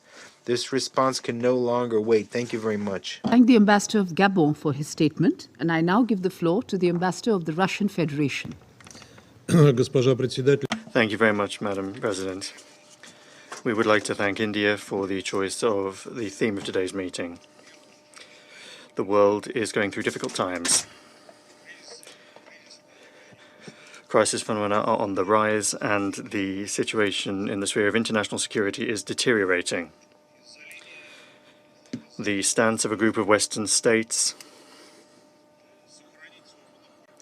to preserve their monopoly privileged position in the world is undermining confidence in international institutions as organs for agreeing on interests and in international law as embodied in the UN Charter, and to the UN-centric model of the world as such. And this is taking place not since February 2022. It is clear that today the question of the future world order is being decided, and the choice is clear. Either an order with a single hegemon that establishes rules that are only beneficial to it, or a democratic, multipolar, just UN-centric world without blackmail, domination, intimidation of the ill-favored, or neocolonialism. It's clear that those who are the main beneficiaries of this obsolete system aren't happy with that, and in trying to resurrect the unipolar model under the slogan of the rules-based order, the West is sowing dividing lines all over the place, trying to expand its sphere of interest to ever more regions of the world. Madam President, the Ukrainian crisis, which the collective West is doing everything it can to try and boil down to the beginning of our special military operation on the 24th of February, is just one of the elements of this multidimensional crisis that the world has been moving towards for a long time now. And this is a systemic crisis, the preconditions of which were formed gradually over the course of 2 or 3 decades. Having erected to the absolute level the rise of NATO to expand to the detriment of the principle of indivisibility of insecurity, Western countries have brought the European continent to the brink of a confrontation which could scorch the entire world. Moreover, today NATO is claiming to a global scope. A sensible dialogue in the run-up to the crisis was something that the West did not to conduct, and it does not want to do it now either. In its means and methods for achieving its goals, the West is not skimping. Today, it has placed a wager on the exhaustion and strategic defeat of Russia. And if anybody believes that that began in February of this year, then they're mistaken. Just read the report of the RAND Corporation Center for Studies entitled Extending Russia Competing from Advantageous Ground. The report was issued in 2019, but it outlines everything that is being put into practice against Russia by the West today. And that applies actually not just to Russia. The tool used to coerce those who don't agree and who have found disfavor is unilateral sanctions, which have become the trademark and indeed the only tool in Western policy in recent years. Today, we can see a crisis not only in global security, but also in the system of international economic trade and financial relations. Just look at what's happening in the WTO. Only the laziest person would say that there was no need to reform international financial institutions today. We have long been saying that establishing confrontational concepts and the rules-based order, which we have heard about today, is being preserved as an integral part of the foreign policy strategy of the collective West. In practical terms, it is being advanced as a framework instrument to counter key trends in global development, the democratization of international relations and the formation of a multipolar world order. In trying to restore their dominating position and their single management of global processes, the USA and their satellites are betting on creating a broad coalition with the aim of targeting the main and new alternative centers of power. The conceptual rules-based order is drafted out of a map of the world that is boiled down to complex international processes, to primitive forms of the confrontation between democracies and authoritarian regimes. In the West, this is a crusade against autocracy, and they're trying to involve as many states as possible in that. In the context of this rules-based order, which has nothing to do with international law, and is in circumvention of universal structures and convention mechanisms, creates exclusive Western-controlled partnerships, various alliances, summits for democracies, and so on and so forth. They are intended, among other things, to have discussions on key issues on the global agenda in formats that do not include countries that have found their disfavor. And within these closed formats, these famous rules in various different parts of international life take place behind closed doors, and they are issued behind the scenes. All of these negative trends are found in a concentrated form within the UN. Today has been said, particularly today, about reform of the Security Council and about how allegedly it's not effective. This idea was something that we could have heard before at the dawn of the existence of the UN, and we've talked about it throughout the years of its existence. Of course, the Council and the UN in general needs to be adapted to modern realities. Without doing that, it's hard to imagine genuine representation and multipolarity and equality in the relations of member states. We see prospects for the democratization of the Security Council exclusively, and I underscore exclusively, through the expansion of representation of countries from Africa, Asia, and Latin America. Today, the UN now more than ever needs to be protected by responsible member states. There is a need to rid the organization of everything that is confrontational, to restore its representation as a platform for frank discussions, to find mutually acceptable and respectful solutions, to achieve an unambiguous confirmation of commitment of everyone to all of the purposes and principles of the UN Charter. It was with that aim in mind that in July 2021, the Group of Friends in Defence of the Charter was created, the co-founder of which was Russia, and which includes now around 24 countries. The group's aim is to ensure strict compliance with universal norms of international law as a counterweight to harmful unilateral approaches. We call upon everyone that agrees with this position to join it.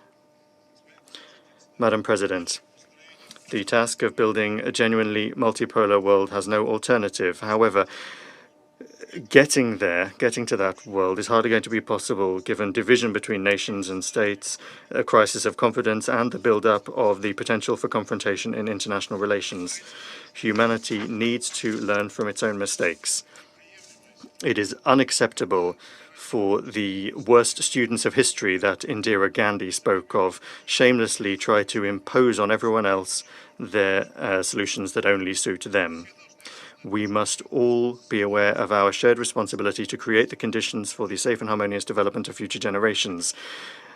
We must clearly understand that the emergence of a genuinely inclusive multilateralism and the establishment of a polycentric world order and reform in the UN are interrelated processes. It is simply necessary to do away with phobias, stereotypes, all sorts of geopolitical games, to listen to and respect the interests and red lines of one another, and not when things have already got to the point of conflict, but when the alarm bells are rung. Russia was and remains ready to do that, and we expect others to do the same. Thank you. I thank